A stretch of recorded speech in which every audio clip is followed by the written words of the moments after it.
This story is titled, My Fiancée Cheated at Her Bachelorette Party, so I left her without saying a single word. I don't know how to explain all of this. Hi everyone.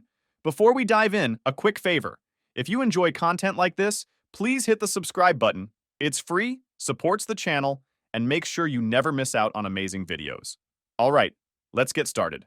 Hey Reddit, never imagined I'd be posting something like this, but I just need to get this off my chest. Let me give you some background before I dig into the real drama. Mia and I, both 30, met when we were 24. We were both at a mutual friend's birthday party. I remember seeing her across the room, laughing at something someone said, and thinking she was the most beautiful woman I'd ever seen. She had this infectious energy, the kind that made you want to be around her. By the end of the night, we were sitting on the patio talking about everything. Music, movies, travel dreams, and I was hooked. We started dating a few weeks later and moved in together after a year. Things were great, or at least I thought they were. Sure, Mia liked to party more than I did, but it was never anything extreme, or so I believed. I figured we balanced each other out. I was the grounded one, and she brought the fun. When I proposed last year, I was sure I'd found my forever person. She cried when I asked her, and her answer was an immediate yes. We spent months planning the wedding together, picking out venues, tasting cakes, and arguing about whether to do an open bar. I thought we were building a life together, but apparently, I was wrong. The drama started with a package. A damn package of all things. I wasn't even supposed to be home at that time. My shift ended early, and I figured I'd surprise Mia by coming home and cooking dinner. When I got to the apartment, I saw a small gift bag sitting at the door. It had a glittery tag on it that read, "To the wildest bride-to-be, you deserved every second of it. Love, Tasha." At first, I didn't think much of it. Tasha was Mia's best friend, practically glued to her side since college. I always thought she was a bit over the top, loud, dramatic, and the kind of person who thrived on chaos, but I tolerated her for Mia's sake. They were the fun duo, or at least that's how Mia always described them. Still, something about that note gave me a weird feeling. I brought the bag inside and set it on the kitchen counter, staring at it for a good 5 minutes. My brain kept going back and forth. It's probably nothing, but why does it feel weird? I decided to open it. I told myself it wasn't snooping. It was just curiosity. Besides, it was addressed to Mia, but left out in the open like that. Basically, an invitation, right? Inside, there were the typical bachelorette party things, a cheap plastic tiara, a bride's last ride sash, and some glittery confetti that spilled everywhere. But then, at the bottom of the bag, there was a pair of men's boxers, used, not freshly laundered. My stomach turned, but I tried to rationalize it. Maybe it's a gag gift, some kind of stupid joke. Then I saw the flash drive. I don't even know what possessed me to check what was on it. I guess I was already uneasy from the boxers, and something about the way the bag screamed "Wild Night" wasn't sitting right with me. I plugged it into my laptop and opened the only file on it. The video started off innocently enough. Mia and her friends were sitting in a booth at some club, laughing and cheering. The camera wobbled as it zoomed in on Mia, wearing the tiara and sash. She looked gorgeous, as always, but there was something off about her energy. She wasn't just celebrating, she was on another level, like she didn't have a care in the world. The next clip was where things started to go downhill. Mia was on a stage at what was clearly a strip club, grinding on a male stripper while her friends whooped and hollered. At first, I thought, okay, it's a bachelorette party. Not great, but not the end of the world. But then the camera followed her as she pulled the stripper off stage, giggling and leading him toward a private room. I paused the video. My heart was racing. I told myself not to overreact. Maybe it was just for show, right? Maybe she went in there, had a laugh and walked out. But I knew better. Deep down, I already knew. The next clip removed all doubt. It showed Mia sitting in a lounge area, surrounded by 3 guys. They were laughing, drinking, and flirting. But it didn't stop there. One of them leaned in and kissed her. And she didn't just let him, she kissed him back. Then another guy joined in. By the end of the video, she was leading all 3 of them into what looked like a hotel room. Tasha's voice in the background made it worse. She was laughing and narrating the whole thing. "Mia, you're a legend. Bride of the year." I sat there, staring at the screen, feeling like my chest had been ripped open. This wasn't the woman I'd spent the last 6 years of my life with. This wasn't the Mia who used to fall asleep on my chest while we watched stupid rom-coms. This wasn't the Mia who talked about how excited she was to start a family with me. Mia came home that evening like nothing had happened. She kissed me on the cheek, asked about my day, and went on about how Tasha had the best ideas for wedding decorations. I just nodded and smiled, pretending everything was fine. But inside, I was done. I couldn't even look at her without seeing that video in my head. I felt like an idiot for not seeing it sooner. Had there been signs? Did I miss them? Or was this the first time? I didn't know. And honestly, I didn't care. The woman I thought I was marrying didn't exist anymore. That night, I didn't sleep. I lay awake, staring at the ceiling, replaying the video over and over in my mind. Every laugh, every kiss, every touch felt like a dagger. I wanted to confront her, to yell, to demand answers. But I knew it wouldn't change anything. The next morning, Mia got up early to get ready for work. She kissed me on the forehead before leaving and said, "I can't wait to see you tonight, babe." I smiled and said, "Me too." The second Mia left for work, I started moving. I didn't even sit down to have coffee or think about what I was doing. I just grabbed my duffel bag from the closet and started packing. Clothes, toiletries, my laptop, chargers, whatever I could fit without making a mess. I wasn't planning to come back, so I didn't waste time trying to decide what to take or leave. I knew the furniture wasn't worth the hassle, and I didn't care about most of the shared stuff anyway. Let her keep the couch, the TV, the kitchen gadgets. She could have it all. I just wanted out. As I was packing, I realized I'd never done anything like this before. I've always been the guy who plans everything to the last detail. Vacations, work schedules, even lazy Sundays. But here I was, stuffing random things into a bag with no clear plan other than get out of this shit. I grabbed my phone and started Googling places to stay. I didn't want to go to a regular hotel. It felt too cold, too close to reality. I needed somewhere I could think, breathe, and figure out my next move. That's when I found a small resort about 2 hours outside the city. It wasn't fancy, but it looked quiet, and they had last-minute availability. Perfect. I called and booked a room for a week, paid up front, and didn't even care about the price. It felt like a small price to pay for some peace of mind. Before I left, I grabbed a folder from my desk where I kept all the wedding contracts. I had no intention of paying for a wedding that wasn't going to happen. The venue was first on my list, so I called them as I walked out the door. "Hi, this is Ryan," I said, trying to sound normal. "I need to cancel a reservation for a wedding." The woman on the other end sounded surprised. "Oh, I'm sorry to hear that. Can I ask why?" I wasn't about to spill my personal drama to a stranger, so I just said, "Change of plans. Life happens, you know?" She went on about cancellation fees, how they'd keep 20% of the deposit, blah blah. I didn't care. "That's fine," I said. "Just cancel it." With that done, I got in my car and started driving. I didn't even look back at the apartment. The drive to the resort felt surreal. It was like I was on autopilot, just following the GPS while my mind replayed everything I'd seen on that flash drive. Was it just the party? Or had she been hiding this side of herself the whole time we were together? I stopped at a gas station halfway there to grab some snacks and water. While I was paying, my phone started buzzing in my pocket. I didn't even have to look to know it was Mia. I ignored it, but the buzzing didn't stop. Text after text, call after call. She must have gotten home and realized I was gone. I couldn't bring myself to read the messages yet. I wasn't ready for the excuses, the fake tears, or the "it wasn't what it looked like" speech. I just turned my phone on silent and kept driving. The place was small, but perfect. A king-sized bed, a little kitchenette, a fireplace, and a deck overlooking the lake. It felt like a world away from everything I'd left behind. I dumped my bags in the corner, sat on the edge of the bed, and finally let out a long, shaky breath. For the first time all day, I felt the weight of what had just happened. This wasn't just a fight or a breakup. I'd left behind my fiancée, my home, and the life I thought I was building. I spent the rest of the day unpacking, but it felt weird to see my stuff in this unfamiliar space. I kept expecting Mia to call out from the other room or ask me what I wanted for dinner. Every little sound made me jump, like she was going to walk in at any moment. When I finally sat down to eat a sandwich I'd made from the snacks I brought, I checked my phone. There were over 20 missed calls from Mia, plus a flood of texts. They started out casual. "Hey babe, where are you? Did you go somewhere without telling me? Let me know when you're coming back."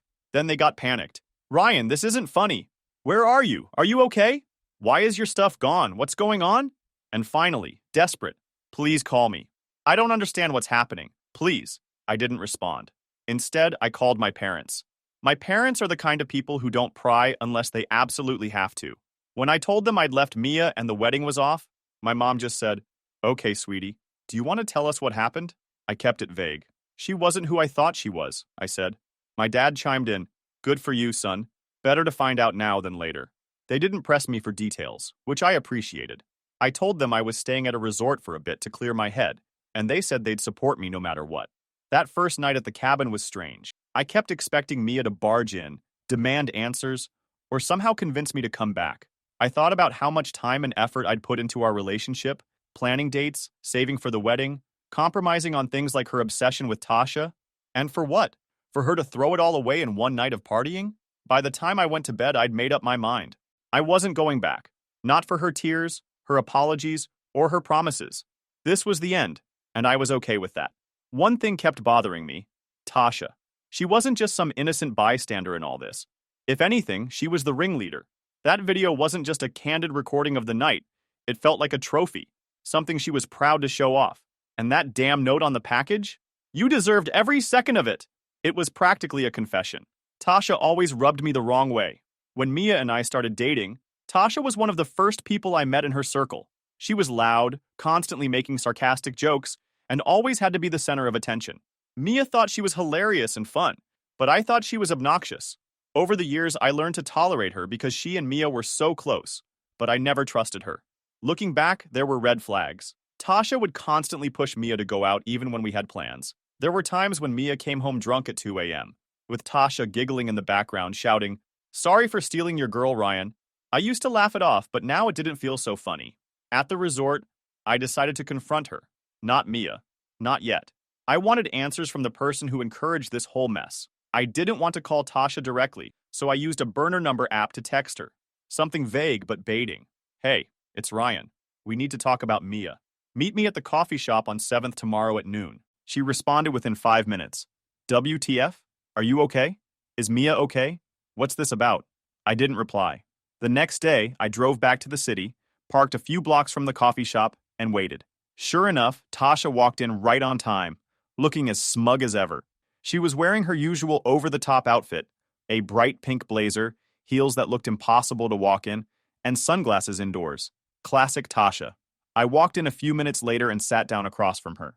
She looked surprised to see me, but then smiled. "Ryan, you scared me with that text. What's going on?" I didn't waste any time. "Cut the crap, Tasha. I know about the bachelorette party." Her smile froze. What do you mean?" I leaned forward, keeping my voice low. "I mean the flash drive, the videos, the package you left on the doorstep. I know everything." She stared at me for a moment, then laughed nervously. "Oh, come on, Ryan. It's just bachelorette party stuff. You're not seriously upset about that, are you?" "Upset?" I said, leaning back in my chair. "That's an understatement. What kind of best friend encourages someone to cheat on their fiancé and then sends them a highlight reel?" Her face turned red. "It wasn't like that," she said quickly. "It was just a fun night. No harm, no foul." I pulled my phone out of my pocket and opened the screenshots I'd saved. I slid it across the table, showing her the messages she'd sent Mia. "Bride of the year? You owned that stage, girl? Don't feel guilty. It's your last chance to be free." Her eyes widened, and she tried to push the phone back toward me. "Ryan, you're taking this way too seriously. It's just tradition, you know? Every bride deserves one wild night." "Tradition," I said, my voice rising slightly. "Is that what you call it? Because to me it looks like you were egging her on the whole time." Tasha sighed and leaned back in her chair, crossing her arms. "Look, I didn't force her to do anything, okay? She's a grown woman. She made her own choices, and you were right there cheering her on," I shot back. "You were supposed to have her back, Tasha. Instead, you helped her throw away everything we built together." She rolled her eyes. "Oh, please. It's not like she doesn't love you. It was just a one-night thing. You guys can move past this." That set me off. I slammed my hand on the table, making her jump. "Move past this? You think I can just forget about her sleeping with 3 guys because you call it a one-night thing? You're unbelievable." She looked around nervously, probably worried about the other customers staring. "Okay, fine," she said, lowering her voice. "I'm sorry if it got out of hand. But honestly, Ryan, this is between you and Mia. Don't drag me into it." "You're already in it," I said, standing up. "And believe me, Tasha, everyone is going to know exactly what kind of friend you are." Her eyes widened. "What does that mean?" "You'll find out soon enough," I said, grabbing my phone and walking out. On the way back to the resort, I thought about what she'd said. She's a grown woman. She made her own choices. As much as I wanted to blame Tasha for everything, she was right about one thing. Mia had made her own decisions. Tasha might have encouraged her, but Mia didn't have to go along with it. That thought made my stomach turn. I'd always seen Mia as this fun, carefree person, but now I realized she was just reckless. Tasha might have been the match, but Mia was the one who lit the fire. When I got back to the cabin, I started drafting an email. I wasn't ready to confront Mia yet, but I wanted to make sure Tasha couldn't spin the story in her favor. I attached the screenshots and videos to the email and sent it to a few of our mutual friends, just the ones I trusted to keep it quiet until I was ready to tell the full story. I didn't hear from Tasha after that meeting, but I wasn't surprised. She probably realized there was nothing she could say to make things right. And honestly, I didn't care. She wasn't my problem anymore. My next move was clear to me at the time. Reach out to Mia's parents and expose everything. To get things clear to you, Mia's family always had this old-school, conservative vibe that made me feel like I was constantly being judged. When we moved in together 3 years ago, her mom, Janet, acted like we were running some kind of underground scandal. She didn't outright say it, but the constant comments like, it's not proper to live together before marriage, and the way she always looked disappointed when I mentioned our apartment made her feelings pretty clear. Her dad, Henry, was quieter about it but still disapproving. He'd grunt whenever the topic came up and say something like, "Back in my day, we did things differently." It wasn't until Mia and I got engaged that they even started warming up to me. Once there was a ring on her finger, suddenly Janet was planning bridal showers, and Henry was offering to help us with a down payment for a house. It was like I'd passed some invisible test, and now I was finally worthy. But after everything that happened, I couldn't keep the truth to myself. Mia had betrayed me, and now it was her turn to face the music, especially with her parents, who had been so smug about how perfect and proper she was. They have always supported her emotionally and financially, as they were Kina wealthy. At the time, Mia's texts and calls hadn't stopped since my conversation with Tasha. "Ryan, please answer me. I know you're upset, but we need to talk. I love you. Please don't give up on us." Every message made me angrier. She didn't get to play the victim. She made her choices. I hadn't responded to a single text or call, and I didn't plan to. But then Janet texted me, "Ryan, what's going on? Mia is a wreck. Please call me. We're worried." I stared at the message for a while before deciding I needed to do this in person. If anyone was going to deal with Mia, it wasn't going to be me. Let her parents handle it. They always acted like they knew better anyway. The next day, I drove back into the city and headed straight to Janet and Henry's house. I didn't tell Mia I was going, even though I knew she'd probably lose it once she found out. When Janet opened the door, her face lit up with a mix of relief and concern. "Oh, Ryan, thank God you're here. What's going on? Mia is so worried about you since yesterday." Henry was sitting in his usual chair in the living room, flipping through a newspaper. He looked up when he heard my voice. "Ryan," he said, nodding. "Glad you're here. Maybe you can tell us what's going on." I stepped inside and sat down on their pristine couch. "I came to tell you the truth," I said, keeping my voice steady. "You're going to want to sit down for this." Janet looked confused, but sat across from me, clutching her hands together. Henry leaned forward in his chair, his brows furrowed. I pulled out my phone and opened the folder of evidence. "Mia's been lying to you," I said, "and to me. The wedding is off because of what she did at her bachelorette party." Janet gasped. "What are you talking about? What could she have possibly done that's so bad?" I handed her my phone. "Watch this." She hesitated, looking between me and the screen. Then she hit play. Her expression shifted from confusion to horror as the video played. "Oh my God," she whispered, her voice shaking. "This can't be real. Tell me this isn't real." Henry stood up, his face red with anger. "What's going on? Let me see that." Janet handed him the phone, tears streaming down her face. As Henry watched, his jaw clenched, and his hands gripped the edges of the phone so tightly I thought he might crush it. "This is what she did," I said, my voice calm but firm. "She didn't just betray me. She made a spectacle out of it. And her friends encouraged her the whole way." Janet buried her face in her hands, sobbing. "I can't believe this. I can't believe she would do this." Henry paced the room, his fists clenched. "That girl. That damn girl," he muttered. "We raised her better than this. What the hell was she thinking?" "She wasn't thinking," I said. "And now she's trying to get me to forgive her. But I'm done. I thought you both should know the truth because I'm not going to clean up her mess." Janet looked up at me, her eyes red. "Ryan, please. Can't you just talk to her? Maybe it was a mistake. Maybe she was pressured." "She wasn't pressured," I said, cutting her off. "She made her choices. And I'm not going to spend the rest of my life wondering if she'll make them again." Henry stopped pacing and pointed at Janet. "This is what happens when she listens to that damn Tasha instead of us. I told you Tasha was trouble. I told you." Janet nodded, wiping her tears. "We should have said something. We should have stopped her from moving in with you. Maybe this wouldn't have happened." I almost laughed at the irony. "You think me moving in with her was the problem?" I asked. "You've been so obsessed with what's proper that you never saw the real issue. Mia's reckless. She's been reckless for a long time, and now she's paying for it." Henry sat back down, shaking his head. "Unbelievable. Absolutely unbelievable." I stood up. Look, I'm sorry to drop this on you, but it's your problem now. She'll probably come to you for help, and you can decide how to handle it. I've already made my decision. Janet grabbed my arm as I walked toward the door. Ryan, please don't tell anyone else about this. Think of the embarrassment for our family. I pulled my arm away gently. That's not my concern anymore, Janet. You'll have to deal with that yourselves. As I drove back to the resort, I felt a strange sense of closure. For years, Mia's parents had looked down on me, treating me like I wasn't good enough for their daughter. Now they knew the truth. Their perfect daughter had ruined everything on her own. Later that evening, I got another voicemail from Janet. Ryan, it's Janet. I don't even know what to say. Henry and I are devastated. We confronted Mia and she's completely fallen apart. She said she doesn't know how to fix this, but honestly, neither do we. I just want you to know that we're so sorry. If you ever want to talk, we're here. I deleted the message. Mia could deal with her parents now. I was done. Let her explain herself to them. Let them pick up the pieces. I wasn't her safety net anymore. It was time for her to face the consequences of her actions. It didn't take long for the cracks to spread. After dropping the truth bomb on Mia's parents, I decided to widen the circle. I wasn't being vindictive. Okay, maybe a little.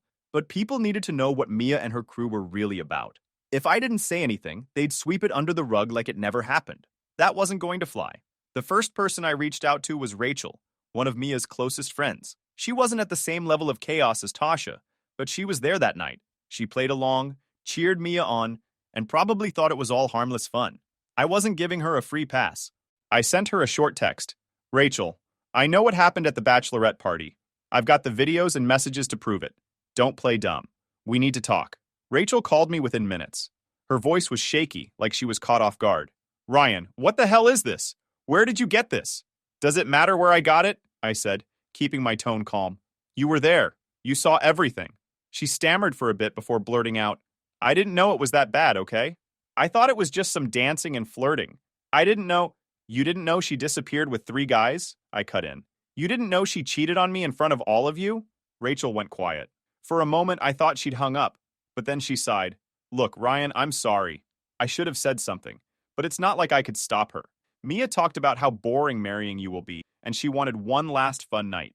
Tasha was the one hyping her up, and Mia was, well, she was drunk and going along with it. I almost laughed. Going along with it? That's your defense?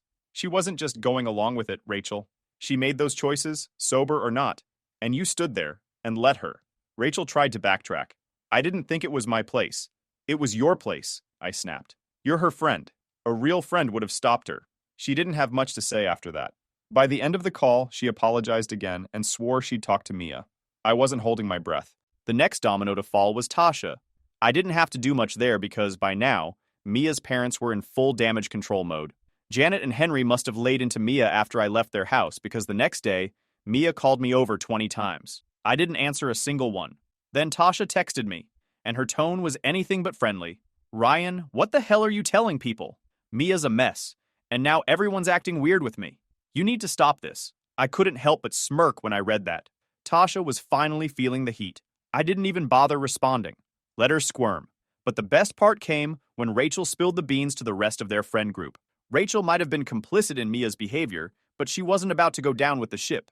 She started distancing herself from both Mia and Tasha, telling anyone who'd listen that she didn't know the full extent of what happened, and that she never would have supported it if she had. By the end of the week, the story was everywhere. Mia had gone from being the fun bride-to-be to the pariah of her own social circle. One of the mutual friends in their group, Chloe, reached out to me. We weren't particularly close, but she'd always been polite and respectful whenever we hung out in group settings. Her message caught me off guard. Hey Ryan, I just wanted to say I'm sorry for everything you're going through. I had no idea Mia was capable of something like that. If there's anything you need, let me know. Meanwhile, Mia was still trying to get in touch with me. The texts had slowed down, but they hadn't stopped entirely. Ryan, I know you're mad, but we need to talk. Please. I'll do anything to fix this. Just tell me what to do. It was almost pathetic. She wasn't apologizing because she felt bad about what she did. She was apologizing because her life was falling apart. Then, Tasha and Mia finally had their falling out. It started as a quiet disagreement, but quickly escalated into a full-blown argument. Tasha, fed up with being blamed for everything, told Mia, "Don't act like I made you do anything. You were all in. Stop playing the victim." Chloe heard about the fight and texted me. Tasha and Mia aren't speaking anymore. Tasha's telling everyone Mia used her as a scapegoat. It's a mess. I couldn't help but feel a bit of satisfaction. For years, Tasha had acted like she was untouchable, manipulating people and causing drama. The last I heard from Janet, Mia was completely falling apart and struggling to get her life together. At first, I thought it was just emotional fallout, crying, begging, the usual.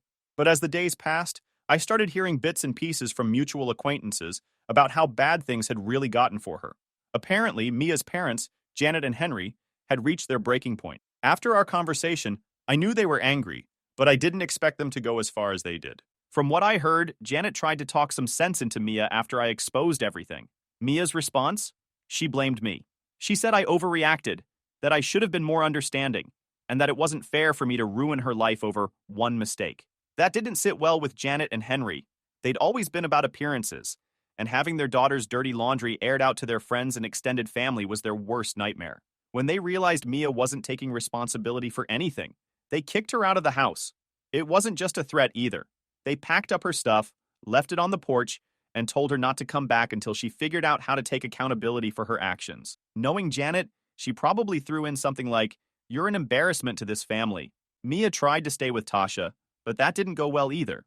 After their blowout fight, Tasha wasn't exactly eager to let her crash on the couch. Tasha made it clear she didn't want to be involved in the mess anymore, and letting Mia stay with her would only make things worse. Chloe told me Mia had reached out to a few other friends, but most of them had already distanced themselves. Rachel ignored her calls, and the others didn't want to risk being caught in the crossfire. By the end of the week, Mia was basically couch surfing wherever she could find a temporary place to stay. The financial fallout hit her even harder. Mia had a cushy office job at a company her dad had helped her get into. Henry pulled some strings to get her in the door, and she'd been coasting ever since. But after her parents kicked her out, Henry made it clear he wasn't going to protect her anymore. From what I heard, Mia's manager wasn't thrilled with her work ethic to begin with. She'd already been warned about showing up late and slacking off on projects. Once her personal drama started leaking into the workplace, thanks to whispers from mutual acquaintances, the company decided she wasn't worth the trouble. She was let go under the guise of downsizing. I'll admit, when Chloe told me about Mia losing her job, I felt a little vindicated. Not because I wanted her to suffer, but because it was another example of her actions catching up with her. For years, she'd coasted through life, relying on other people to clean up her messes. Now she had no safety net. I heard through the grapevine that Mia tried to reach out to Janet and Henry again after losing her job. She showed up at their house crying and begging to come back, saying she didn't have anywhere else to go. But they didn't cave. By this point, Mia was completely out of options. She didn't have a job, a place to stay, or any friends willing to help her. The texts and calls from her were getting more desperate. "Ryan, please talk to me. I have no one else. I'm sorry for everything. I lost my job, my home, everything. I know I messed up. Please give me another chance. I'll do anything to fix this. Just tell me what you want." I didn't respond to any of them. I wasn't about to let her guilt me into giving her another chance. She'd made her choices, and now she was living with the consequences. One of our mutual friends, Eric, gave me an update about a week later. Apparently, Mia had reached out to him, hoping he'd let her stay with him for a while. Eric, being the no-nonsense guy he is, shut her down immediately. "She's in a bad way, man," he told me. "She was crying on the phone, saying she didn't know what to do. But I told her straight up, this isn't my problem." Eric wasn't being heartless. He just wasn't about to let her manipulate him the way she'd tried to manipulate me. Eventually, Chloe told me Mia ended up renting a room in a rundown apartment on the other side of town. She used the last of her savings to pay for the first month's rent, but beyond that, she was scrambling to make ends meet. She picked up a part-time gig at a coffee shop, but it wasn't enough to cover her expenses. "She's barely hanging on," Chloe said. "I don't think she's ever been this low." The part that surprised me the most was how quickly everyone turned their backs on her. For years, Mia had been the center of her friend group, the one who always planned the parties and brought people together. But now that she was the one in trouble, no one wanted to help her. Tasha washed her hands of Mia entirely, saying, "She's not my responsibility anymore." Rachel cut ties completely, saying she couldn't deal with the drama. Even Chloe, who had tried to stay neutral, eventually stopped talking to her. Mia had burned every bridge she had, and now she was stuck trying to rebuild her life from scratch. I'd be lying if I said I didn't feel a little satisfaction watching her unravel. Not because I wanted her to suffer, but because it proved a point. Actions have consequences. Mia had spent years relying on other people to bail her out, but now she was finally facing the reality of her choices. As for me, I was moving on. Every day felt like a step closer to leaving all the drama behind. Mia was on her own now, and honestly, That's exactly where she needed to be.